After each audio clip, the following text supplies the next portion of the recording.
আসসালামু আলাইকুম। অভিধান বাংলার সংবাদে সবাইকে স্বাগত জানাচ্ছি আমি ওয়াহিবা রাইয়ান। শুরুতেই বিআরবি কেবলস সংবাদ শিরোনাম। করোনা ভাইরাস থেকে সেরে উঠেই কিডনি, ফুসফুস, হৃদরোগ বাড়ছে, পোস্ট করোনা ক্লিনিকে রোগীর চাপ।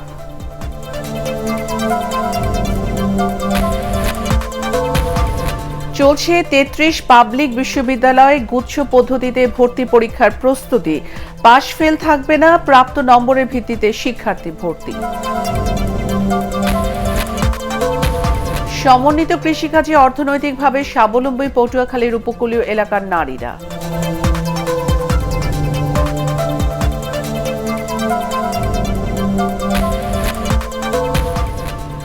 এবং বয়সের অর্ধেক সময় শিকলবন্দি, জামালপুরের মানসিক প্রতিবন্ধী যুবক, টাকার অভাবে হচ্ছে না চিকিৎসা।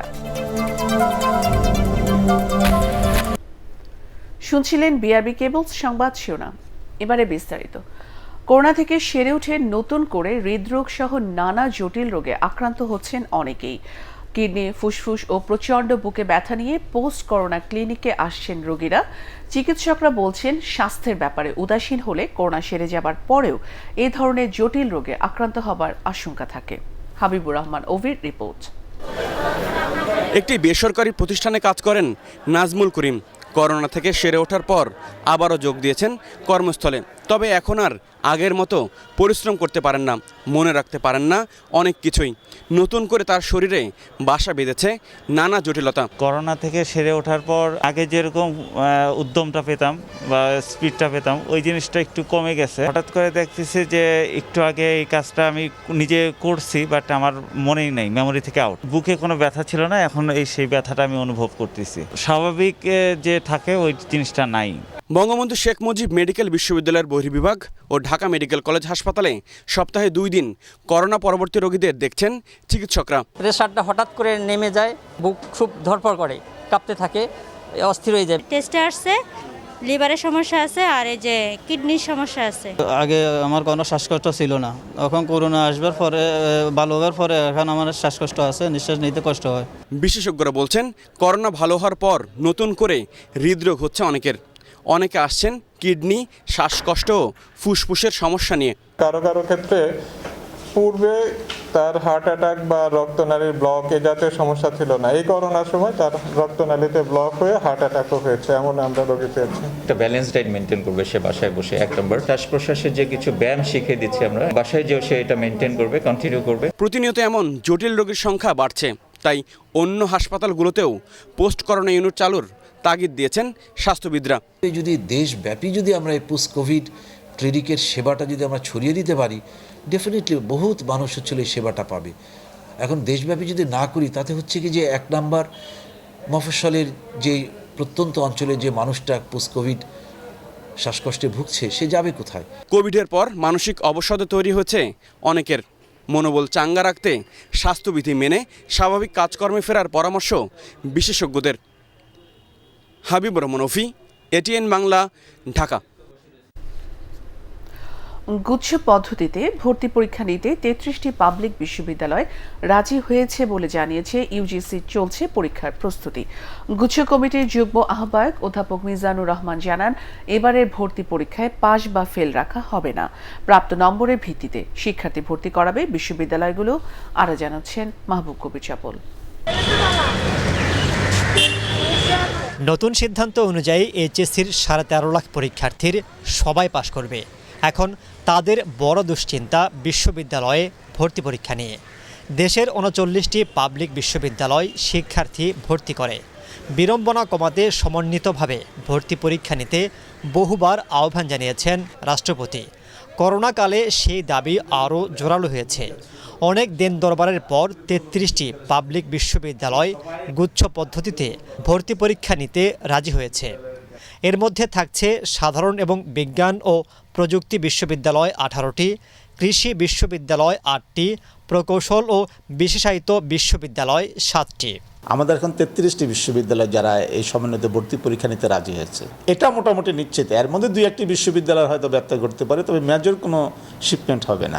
আমি ব্যক্তিগতভাবে মনে করি যে আমি যদি এমসিকিউ একটা দীর্ঘ সময় ধরে নেই, 2.5 ঘন্টা বা 3 ঘন্টা নেই, সেখানে যে ইভ্যালুয়েশনটা হয় সেটা রিটার্ন থেকে কখনো খারাপ হয় না। কী প্রক্রিয়ায় ভর্তি পরীক্ষা নেওয়া হবে, কিভাবে বিষয় নির্ধারণ করা যাবে তা জানালেন গুচ্ছ কমিটির যুগ্ম আহ্বায়ক। আমাদের সবকটা ক্যাম্পাস এই একসাথে একদিন কলা, একদিন বাণিজ্য, একদিন বিজ্ঞানের পরীক্ষা হবে। প্রত্যেক ছাত্রকে একটা স্কোর দিয়ে দেওয়া হবে। এরপরে প্রত্যেক বিশ্ববিদ্যালয়ে তার নিজস্ব একাডেমিক কাউন্সিলের সিদ্ধান্ত অনুযায়ী তাদের শর্তাদি প্রয়োগ করে পত্রিকায় বিজ্ঞাপন দিবে এবং সে অনুযায়ী প্রত্যেক বিশ্ববিদ্যালয় ভর্তি করবে এবং বিভাগ পরিবর্তনেরও সুযোগ থাকবে। অর্থাৎ বিজ্ঞান যারা পড়বে তারা ইচ্ছে করলে তাদের পছন্দ মতো আর্টস, কমার্সের যে কোনো সাবজেক্টে যেতে পারবে। যেহেতু পরীক্ষাটা সশরীরে দিতে হবে, ভর্তি পরীক্ষাটা, সেহেতু আমাদেরকে বোধহয় অপেক্ষা করতেই হবে করোনা পরিস্থিতি স্বাভাবিক হলে। তবে এই সিদ্ধান্তের বাইরে আগের মতোই ভর্তি পরীক্ষা নেবে ঢাকা, রাজশাহী, চট্টগ্রাম ও জাহাঙ্গীরনগর বিশ্ববিদ্যালয় এবং ডুয়েট ও বিইউপি।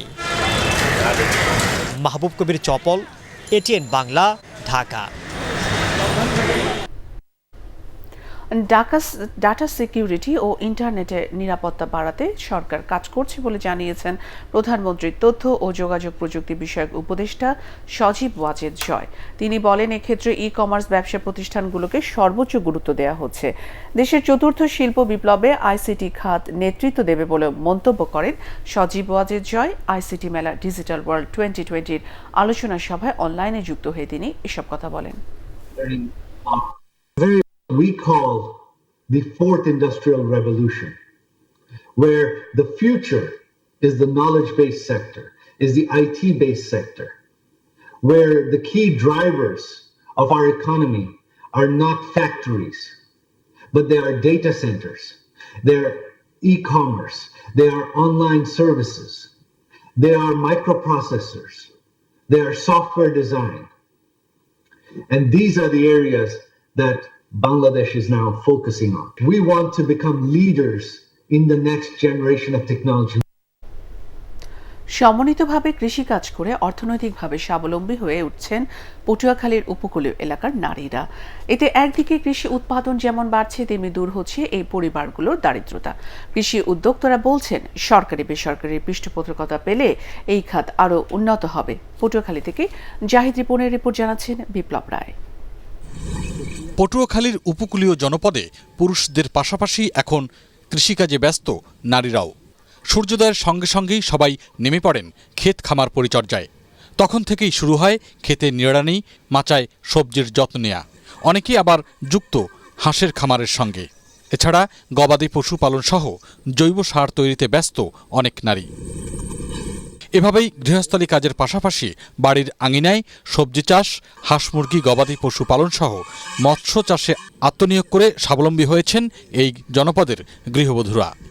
উদ্যোক্তারা জানান, কৃষিকাজের বিজ্ঞানসম্মত ধারণা না থাকায় কয়েক বছর আগেও অর্থনৈতিক টানাপোড়েন নিয়েই সংসার চালাতে হতো। বর্তমানে কৃষিকাজে উদ্যোগী হয়ে সাফল্য পেয়েছেন তারা। আমরা অনেক টাকা লাভবান হয়েছি, বা নিজেরা বিক্রিও করতে পারি, বা বাচ্চা বলবান খাইতে পারি, কেনাও লাগে না। আমি 20 কাঠা জমিতে সবজি চাষ করছি, করার ফলে আমার বছর শেষ দিয়ে 1 লাখ টাকা আয় হয়েছে। আমার পুকুরে আমি মাছ চাষ করি, হাঁস চাষ করি। নারীদের কৃষিকাজে আরও এগিয়ে নিতে সহযোগিতা দেওয়ার আশ্বাস দিয়েছেন কৃষি ও প্রাণী সম্পদ বিভাগের কর্মকর্তারা। কৃষি অনেক চ্যালেঞ্জিং। একদিকে আমাদের মাটিতে লবণাক্ততা, আরেকদিকে পানিতে লবণাক্ততা, অন্যদিকে প্রাকৃতিক দুর্যোগ। এই বিষয়গুলো, এই আবহাওয়া এবং জলবায়ু পরিবর্তিত জলবায়ুতে কিভাবে কৃষকরা চাষ করবে সেই বিষয়ে আমরা প্রশিক্ষণ দিয়ে আসছি। তারা হাঁস থেকে অল্প সময়ের ভিতরে তারা অনেক হাঁসের মালিক হয়েছে, পাশাপাশি তাদের ডিম উৎপাদন এবং মাংস উৎপাদন বৃদ্ধি পেয়েছে। প্রশিক্ষণ নিয়ে মৎস্য ও গবাদি পশু পালন সহ অনাবাদি জমিগুলো কৃষিকাজে ব্যবহার করলে অর্থনৈতিক সংকট দূর করা সম্ভব, এমনটাই প্রমাণ করলেন পটুয়াখালীর উপকূলীয় এলাকার নারীরা। বিপ্লব রায়, এটিএন বাংলা। যশোরের ষষ্ঠীতলা পাড়ায় ৮ বছর বয়সী এক ছেলে শিশু বলাৎকারের অভিযোগে কমলচন্দ্র কর্মকার নামে এক ব্যক্তিকে গ্রেফতার করেছে পুলিশ। যশোর কোতোয়ালি থানার ওসি শেখ তাসমিন আলম জানান, বৃহস্পতিবার দুপুরে বল দেওয়ার প্রলোভন দেখিয়ে ঘরে ডেকে শিশুটিকে বলাৎকার করে অভিযুক্ত। এতে রক্তক্ষরণ শুরু হলে শিশুটিকে হাসপাতালে ভর্তি করা হয়। পরিবারের অভিযোগের প্রেক্ষিতে গ্রেফতার করা হয় আসামি কমলচন্দ্রকে।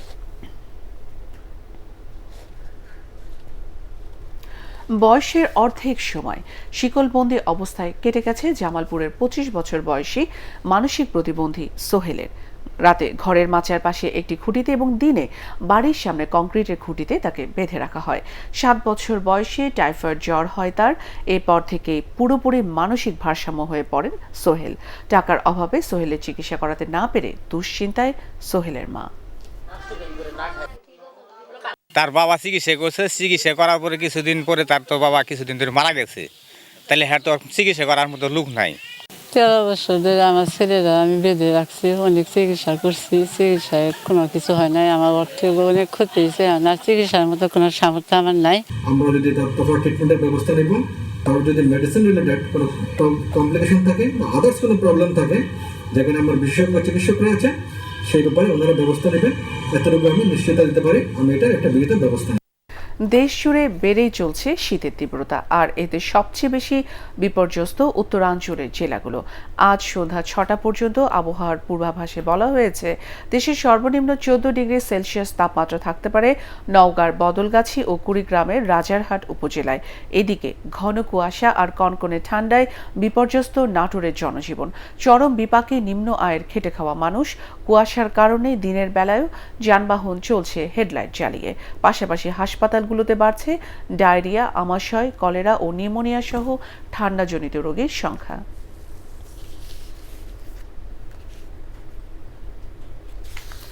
দেশে ১০ উপজেলা, ৫ পৌরসভা ও ১১ ইউনিয়নে ভোটে বেশিরভাগ জয় পেয়েছে আওয়ামী লীগ প্রার্থীরা।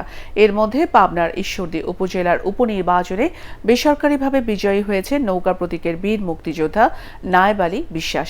পাবনার বেড়া উপজেলায় আওয়ামী লীগের প্রার্থী মোহাম্মদ রেজাউল হক বাবু জয়লাভ করেন। নোয়াখালীর বেগমগঞ্জ উপজেলার উপনির্বাচনে জয়ী হয়েছেন আওয়ামী লীগ প্রার্থী শাহনাজ বেগম। গাইবান্ধার পলাশবাড়ী পৌরসভা নির্বাচনে মেয়র পদে বেসরকারিভাবে নির্বাচিত হয়েছেন নারিকেল গাছ প্রতীকের গোলাম সরওয়ার বিপ্লব। বৃহস্পতিবার এই নির্বাচন অনুষ্ঠিত হয়। এবারে মিল্কভিটা আন্তর্জাতিক সংবাদ।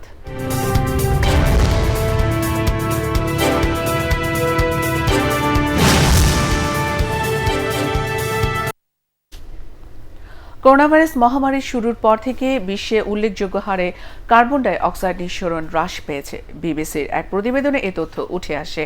গবেষকরা বলছেন, দ্বিতীয় বিশ্বযুদ্ধের পর এক বছরে এত কম পরিমাণ কার্বন ডাই অক্সাইড নির্গমনের ঘটনা এবারই প্রথম। গ্লোবাল কার্বন প্রজেক্টের তথ্য অনুযায়ী এবছর কার্বন নিঃসরণ কমেছে অন্তত ২৪০ কোটি টন। করোনা মহামারীর সময় কঠোর লকডাউন বাস্তবায়নের কারণে পরিবেশে এমন ইতিবাচক প্রভাব পড়েছে বলে মনে করছেন বিশেষজ্ঞরা। তবে মহামারীর প্রভাব কাটিয়ে ওঠার সাথে সাথে বায়ুমণ্ডলে আবারও কার্বন ডাই অক্সাইডের পরিমাণ বেড়ে যাবে বলে আশঙ্কার কথা বলা হয়েছে। ব্রাহ্মণবাড়িয়া সদরে উদ্বোধন হলো ইউনিয়ন ব্যাংক লিমিটেডের নতুন শাখা। রাজধানীতে ব্যাংকের প্রধান কার্যালয় থেকে ভিডিও কনফারেন্সে প্রধান অতিথি হিসেবে ব্রাহ্মণবাড়িয়া শাখার উদ্বোধন করেন ব্যাংকের ব্যবস্থাপনা পরিচালক ABM মোকাম্মেল হক চৌধুরী। চতুর্থ প্রজন্মের ব্যাংকগুলোর মধ্যে ইউনিয়ন ব্যাংক সেরা এবং অপ্রতিদ্বন্দ্বী বলে জানান তিনি। অন্যান্যের মধ্যে উপস্থিত ছিলেন ব্যাংকের উপব্যবস্থাপনা পরিচালক মোহাম্মদ নজরুল ইসলাম, ব্রাহ্মণবাড়িয়া পৌরসভার mayor Nayar Kabir, Brahmanbaria chamber of commerce and industries president Alhaj Azizul Haque. পরে ব্যাংকের সাফল্য ও কল্যাণ কামনায় দোয়া মাহফিলের আয়োজন করা হয়। এবারে পার্টেক্স খেলার খবর।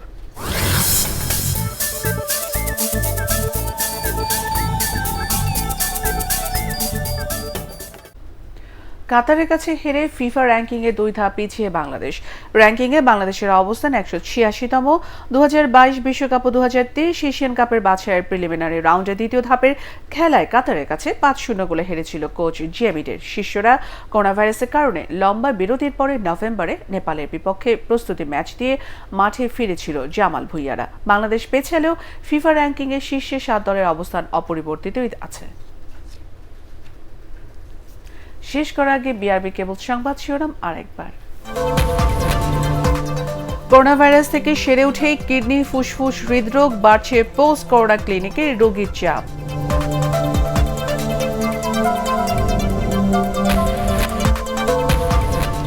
চলছে 33 পাবলিক বিশ্ববিদ্যালয়ে গুচ্ছ পদ্ধতিতে ভর্তি পরীক্ষার প্রস্তুতি। পাশ ফেল থাকবে না, প্রাপ্ত নম্বরের ভিত্তিতে শিক্ষার্থী ভর্তি। সমন্বিত কৃষিকাজে অর্থনৈতিকভাবে স্বাবলম্বী পটুয়াখালীর উপকূলীয় এলাকার নারীরা।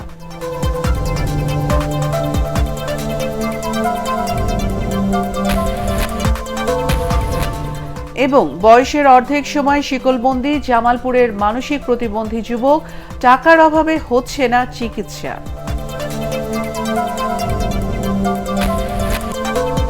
পরবর্তী সংবাদ দেখার আমন্ত্রণ জানিয়ে এখনকার মতো শেষ করছি। করোনা ভাইরাস থেকে নিজেকে সুরক্ষিত রাখতে মাস্ক পরুন, বারবার হাত পরিষ্কার করুন। ATN বাংলা সংবাদ ইউটিউবে দেখতে ব্রাউজ করুন youtube/ATN বাংলা নিউজ। ধন্যবাদ।